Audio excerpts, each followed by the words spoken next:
सत्य सनातन धर्म की, वैदिक सनातन धर्म की। हर हर महादेव हर। आप सब यहाँ बहुत ही श्रद्धा और भक्ति के साथ उपस्थित हैं। अभी महाराज जी आपको बता रहे थे कि श्रावण का महीना है और इसका उद्देश्य ही श्रवण करना है।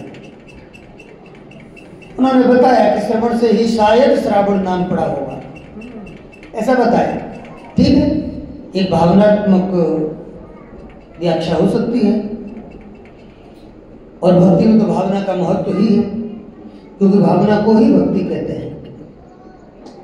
लेकिन यहीं से मुझे बात याद आई, चूंकि रामचरितमानस में पीएचडी करने के बाद मेरा दिमाग स्वस्तिक पर गया। बहुत सारी पुस्तकें सिर्फ स्वस्तिक पर मैंने लिखी और विश्व का पहला स्वस्तिक महायज्ञ सिंहस्थ 2016 में उज्जैन में कराया। आप में से जो लोग उसमें उपस्थित हुए होंगे वो जानते होंगे। क्योंकि मैं समन्वय समिति का अध्यक्ष भी था गवर्नमेंट की तरफ से, तो बड़ी सारी अच्छी व्यवस्थाएं उसमें रही और 1 महीने तक लगातार चला। मैं बताने जा रहा था कि जब स्वस्तिक पर मैं चिंतन कर रहा था तो जो ज्योतिष है वो स्वस्तिक से ही निकलती है, क्योंकि स्वस्तिक भगवान सूर्य का प्रतीक है और ग्रहों के राजा सूर्य हैं। जो ग्रहों की पंचायत है, परिषद है, उस परिषद में ग्रहों के राजा हैं सूर्य। चंद्रमा को माना जाता है रानी, मंगल को माना जाता है मंत्री। ठीक है, खैर सबके अपने अपने इस प्रकार के कैरेक्टर हैं। तो मैं आपको बताने जा रहा था कि जो भारतीय सनातन संस्कृति है, जो भारतीय धर्म है, वो अपने आप में बहुत ही साइंटिफिक है, बहुत ही अपने आप में तर्क संगत है, लॉजिकल है। कई लोग कहते हैं जो धार्मिक लोग होते हैं उनको ऐसे ही मान लेते हैं, ये तो लकीर के फकीर होंगे। लेकिन सनातन या सनातनी हम लोग कोई लकीर के फकीर नहीं होते। मैं आपको बता दूं, हमारी जो परंपरा है ऋषियों की परंपरा है। हमारे जो गोत्र होते हैं वो ऋषियों के गोत्र के आधार पर चलते हैं। ठीक है, जिसका आज भी पंडित जी पूछे कि आपका गोत्र क्या है और आपको नहीं मालूम हो कि हमारा क्या गोत्र है, तो पंडित जी को बताए, पंडित जी सोच लेते हैं कि इसका कश्यप गोत्र है। कश्यप गोत्र उत्पन्नो हम, मैं कश्यप गोत्र में उत्पन्न हुआ हूं। क्यों? क्योंकि हम सब महर्षि कश्यप की संतान हैं। तो पर्सनली अगर किसी को अपना गोत्र न मालूम हो तो हम कश्यप गोत्र लगाते हैं। तो कहने का मतलब हमारे जो ऋषि थे वही तो साइंटिस्ट थे, वही तो वैज्ञानिक थे। ये वैज्ञानिक शब्द आज आया है, पहले हम ऋषि कहते थे। जितने भी आविष्कार हुए, जितनी भी शोधें हुई, वो सारी शोध किसने की? ऋषियों ने। जितनी भी शोधें भारत में। अब ये बात अलग है कि अब मेड इन जापान और मेड इन चाइना बाद में हो गया हो, बहुत सारी चीज़ों पर विदेशी जो वैज्ञानिक थे उनके नाम आ गए हों। बीच में चूँकि हम करीब 1000 वर्ष गुलाम रहे हैं अनेक प्रकार से अनेक लोगों के द्वारा, तो उस समय में कुछ हमारे साथ गड़बड़ियाँ हुई। लेकिन मैं आपको बताने जा रहा था, ये आपका सनातन धर्म है जो कि पूर्ण रूप से वैज्ञानिक है। श्रवण से मुझे याद आता है, जब हम नक्षत्रों की चर्चा करते हैं तो आपने नक्षत्रों के नाम सुने होंगे। उत्तरा फाल्गुनी, पूर्वा फाल्गुनी, फाल्गुनी नक्षत्र का नाम। तो उससे हमारे एक महीना बना जिसे कहते हैं फाल्गुन का महीना है, जिसमें होली आती है। कहते कि नहीं, माघ फाल्गुन, मघा से माघ बना है, चित्रा से चैत्र बन गया, विशाखा से वैशाख बन गया। ये नक्षत्रों के नाम है। अश्विन से अश्विनी नक्षत्र, अश्विन मास का नाम पड़ गया। ऐसे ही श्रवण नक्षत्र से श्रावण महीने का नाम पड़ा। भारतीय ज्योतिष के आधार पर, वैदिक ज्योतिष के आधार पर हमारे 12 महीनों के नाम 12 नक्षत्रों के आधार पर हैं। उत्तरा आषाढ़, पूर्व आषाढ़। आषाढ़ नक्षत्र से आषाढ़ महीने का नाम पड़ा। ठीक है, तो ये हमारी ज्योतिष है, ये वैज्ञानिक है, ये हमारे महीने हैं। अब हम जनवरी फरवरी की जब चर्चा करें तो उनमें कोई ऐसे वैज्ञानिक आधार आपको नहीं मिलेंगे। लेकिन हाँ, हम भारतीय महीनों की जब बात करते हैं तो हमारा एक वैज्ञानिक आधार है। ऐसे श्रावण जो है, श्रावण मास, उसका हमारा जो साइंटिफिक एक रीजन है वो ये है कि वो श्रवण नक्षत्र के आधार पर पड़ा है। और एक और बात बता दूं, श्रावण के महीने में बारिश होती है।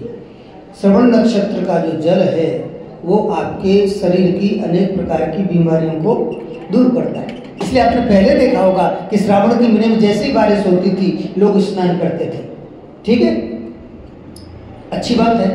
तो ये श्रावण की बात है। दूसरे, आपने एक नाम सुना होगा श्रवण कुमार का, जिसने अपने अंधे माता पिता की सेवा की, कावड़ में बिठा करके यात्रा कराने ले गया और महाराजा दशरथ के बाण से श्रवण कुमार की मृत्यु हुई, आप सब जानते हैं। तो अभी श्रावण महीना जब पूर्ण होता है तो जो अपनी तिथि है उसको क्या कहते हैं? पूर्णिमा तिथि।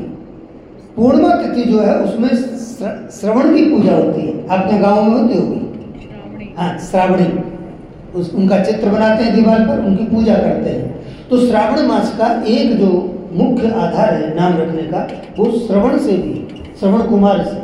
तो श्रवण कुमार के आधार पर श्रावण का मास का नाम श्रावण पड़ा और श्रवण नक्षत्र के आधार पर श्रावण मास का नाम श्रावण पड़ा। ऐसा ही श्रावण का मास है जो कि अपने आप में बहुत ही पवित्र है। इसमें बहुत ही धार्मिक कार्य हम करते हैं और व्यक्ति भगवान शिव की भक्ति में डूब जाता है।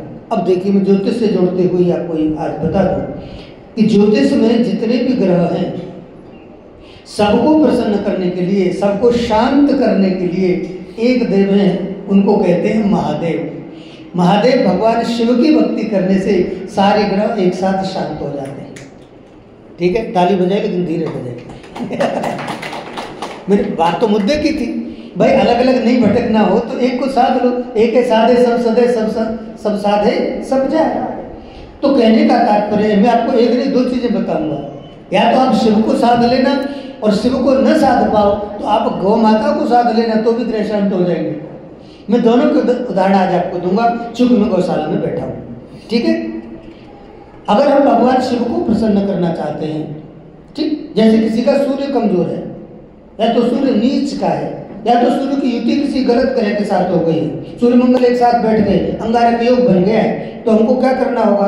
अगर आप उसके कुप्रभावों से बचना चाहते हैं, जीवन में शांति चाहते हैं, थोड़ा सुकून चाहते हैं, तो आपको क्या करना होगा? इतवार के दिन जल में थोड़े से आप लाल चंदन का पाउडर मिलाएं, या तो रोली मिलाएं, शक्कर मिलाएं और भगवान शिव जी के ऊपर चढ़ा दें। जल या दूध में भी मिला सकते हैं, दूध में। ठीक है, ओम नमः शिवाय, ओम नमः शिवाय, या तो महामृत्युंजय मंत्र के द्वारा, तो भगवान शिव प्रसन्न होंगे और आपका बुद्ध दोष खत्म होगा, सूर्य मजबूत होगा। है, भगवान सूर्य को जल देने से, शिव जी का अभिषेक करने से सूर्य प्रसन्न सबल हो जाता है। तो कहने का तात्पर्य है कि हमने सूर्य की शांति के लिए भगवान शिव की आराधना की। दूसरे देव ग्रह हैं चंद्र। तो चंद्र के बारे में आप जानते होंगे कि भगवान शिव ने स्वयं अपने मस्तक पर चंद्रमा को धारण किया है। तो चंद्रमा को अगर आप, चंद्रमा किसी का कमजोर है, नीच का है, गलत ग्रहों के साथ युति है, गलत भाव में बैठ गया है, अष्टम में आ गया है, सिक्स्थ में चला गया, 12th में चला गया, तो हमको क्या करना होगा? हमको सिर्फ दूध में शक्कर मिला करके और चावल मिला करके भगवान शिव जी का अभिषेक करना होगा। आपका चंद्र ग्रह मजबूत हो जाएगा, आप सुखी हो जाओगे। ठीक है, हम मंगल की चर्चा करें तो मंगल के लिए हमको कुछ नहीं करना है। उसी जल में वही, या तो आप रोली डालें या तो आप लाल चंदन का पाउडर डालें और मंगलवार के दिन भगवान शिव का अभिषेक कर दें, मंगल शांत हो गए। मंगल बहुत खतरनाक ग्रह है, आग का गोला वो भी, गुस्सा बहुत आता है जिनका मंगल खराब होता है। तो कहने का मतलब भगवान शिव का अभिषेक करने से मंगल प्रसन्न होता है। बुध की जब हम चर्चा करते हैं तो आप सभी जानते हैं भगवान शिव के ऊपर बिल्व पत्र चढ़ाए जाते हैं। चढ़ाए जाते हैं कि नहीं? बिल्व पत्र का रंग कैसा होता है? हरा। धतूरे का रंग कैसा होता है? हरा। शमी का रंग कैसा होता है? हरा। तो इसी प्रकार से जब हम भगवान शिव के ऊपर बुधवार के दिन शमी चढ़ाते हैं, बिल्व पत्र चढ़ाते हैं, धतूरा चढ़ाते हैं, आंकड़ा चढ़ाते हैं, तो आपका बुध ग्रह मजबूत होता है। ठीक है, जल भी चढ़ाएं और ये भी चढ़ाएं। तो साइंटिफिक रीजन है कि बुध को मजबूत करने के लिए हम भगवान शिव की आराधना करते हैं। दूसरी बात अगर हम करें, बुध के बाद कौन सा ग्रह आता है? गुरु, बृहस्पति। बृहस्पति बहुत ही मजबूत ग्रह है, बड़ा विशाल और जीवन में सुख समृद्धि देने वाला ग्रह। और बृहस्पति ही एकमात्र ऐसा ग्रह है जो कि कुंडली के 12 भावों में से 9 भाव पर अपना कब्जा रखता है। हाँ, तो कहने का तात्पर्य यह है कि अगर बृहस्पति किसी का सुधर गया तो उसका तो जीवन ऐसे ही सुखी हो जाएगा। तो बृहस्पति के लिए हमको क्या करना है, भगवान शिव की आराधना करनी हो तो हम बृहस्पतिवार के दिन, गुरुवार के दिन इसी जल में थोड़े से हल्दी मिलाएं, या तो दूध में हल्दी मिलाएं, गुड़ मिलाएं या शक्कर मिलाएं, हल्दी जरूर है, पीला होना चाहिए, और हम भगवान शिव का अभिषेक करें तो आप देखेंगे कि बृहस्पति अपने आप प्रसन्न होंगे। तो बृहस्पति भी प्रसन्न हुए। इसके बाद आते हैं शुक्र। शुक्र एक ऐसा ग्रह है जो कि आपको जीवन में सुख देता है, लग्जरी देता है, जितने भी है ऐशो आराम की चीजें हैं सब शुक्र देता है। शुक्र को प्रसन्न करने के लिए हमको कुछ नहीं करना, केवल दही में शक्कर मिला करके आप भगवान शिव का अभिषेक करें। शुक्रवार के दिन आपका शुक्र मजबूत होगा, जीवन में सुख मिलेगा। ठीक है। शुक्र के बाद आता है शनि। शनि को मजबूत अगर करना है तो आप जल में काले तिल डाल करके भगवान शिव का अभिषेक करें, शनि प्रसन्न है। कितनी आसान बात है।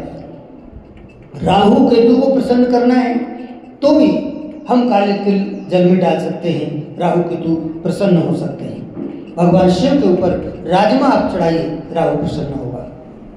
तो कहने का तात्पर्य है कि एक भगवान शिव की साधना करने से, आराधना करने से, उपासना करने से, भक्ति करने से सारे ग्रह शांत होते हैं।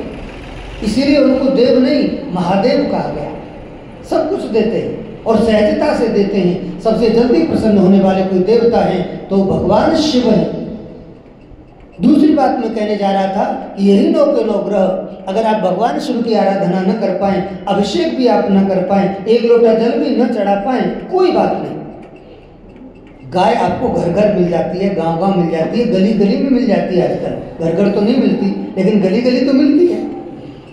आप गौशाला भी न जा पाएं तो मैं आपको बता दूं कि अगर इतवार के दिन यानी रविवार को आप गाय को मसूर की दाल खिलाओगे या तो गेहूं के साथ गुड़ मिला करके गाय को खिलाएंगे तो आपका सूर्य मजबूत होगा, सूर्य ग्रह प्रसन्न होगा। ठीक है। सोमवार के दिन गाय को आप चावल खिलाइए, चाहे चावल उबाल के खिलाओ, उसमें शक्कर डाल दो, आप गाय को खिलाइए, अपने आप चंद्रमा आपका प्रसन्न होगा। गाय को ही दूध पिलाइए, आप गाय से तो दूध लेते ही हो, गाय को भी कभी दूध पिलाएं सोमवार के दिन।